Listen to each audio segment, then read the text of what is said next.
Now, you don't need to get your colours exactly like the reference photo to create a good drawing or nice painting and to make it look realistic. And also you don't need any of that colour theory and these colour theory books. It's so confusing to be able to pick your colours. So in this video, I'm going to show you just how different my drawing is to the reference photo and my super simple way of picking colours. Let's jump right in. So let me start by showing you the actual drawing I've just completed of this colourful parrot. Okay, now, you may think the colours are so accurate, the feather details, the blur, but it's not. Okay, it's not, and it doesn't need to be. Let me show you the reference photo. Okay, look at the background. Mine's very, very different. But if you didn't see the reference first, you wouldn't have noticed. Look at the wings, the colour on the wings. Let me fold the reference to show you. I couldn't quite get the colours right. Okay, I didn't want to add as many details. It doesn't really spoil my drawing. Because it's a small scale, I couldn't get the tiny details in here. Okay, really didn't matter. Let me fold it a different way. There you can really see the reds are pretty accurate.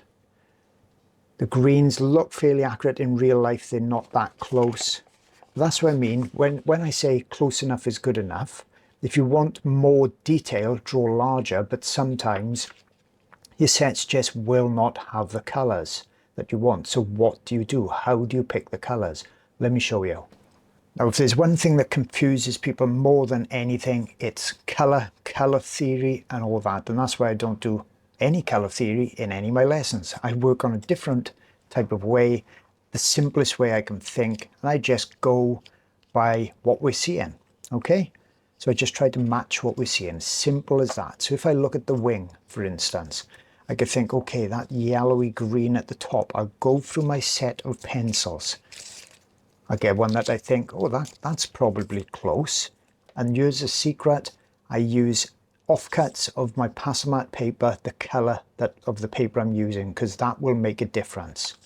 Okay, it needs to be the same colour.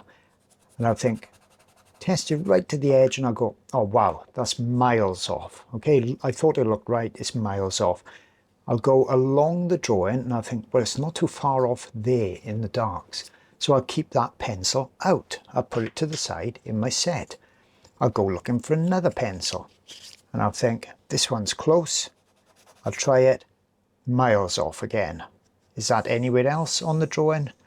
Not really. I'll put that one away so I don't get confused. I'll pull out another pencil and I think, is that right? No, but that's as close as I've got. Okay, so as close as you've got is going to have to be good enough. I've got loads and loads of pencils. I've probably got all of them out there except for the Caran d'Ache, which I'm not a fan of personally.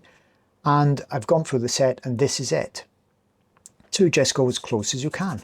And very, very often, almost all the time, you won't get the identical colour. And that doesn't matter because if you think of it, the bird in a slightly different lighting will have different colours. Okay, the same went for my reds. Let me grab some reds. I knew that to pull this drawing off, it needed to be super vibrant, the reds.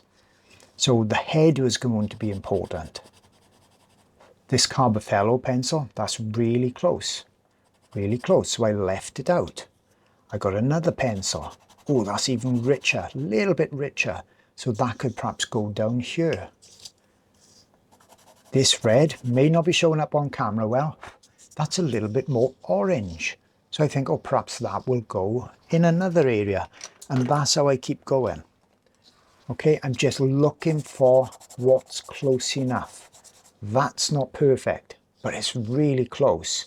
It doesn't work here, but it does work there. Colour theory, you don't need to know all of that. Absolutely, when you're a beginner, you don't need to get bogged down with this. Don't think of the tiny details that you're seeing, think of the overall colour. You get all your pencils out or all your pastel sticks, whatever you're using, and then you just are close enough, and close enough is good enough.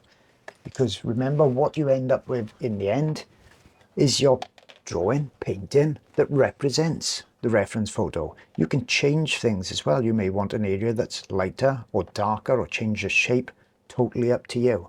This only took around about 2 and a bit hours. If I wanted to spend lots of time on there, I would have done it bigger and got it even more accurate. So don't pressurize yourself with getting identical colors. Tonal range, that's where lights and darks are so much more important.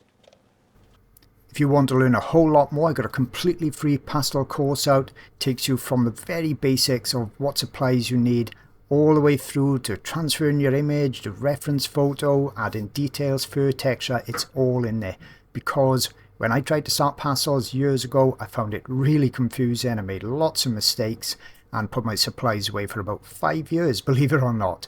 So that's why I've done this free course to get you past that initial stage, and I hope to see you there. It's only been out a few weeks as of June 2026, and there's around about 3,000 on there already. See you there soon.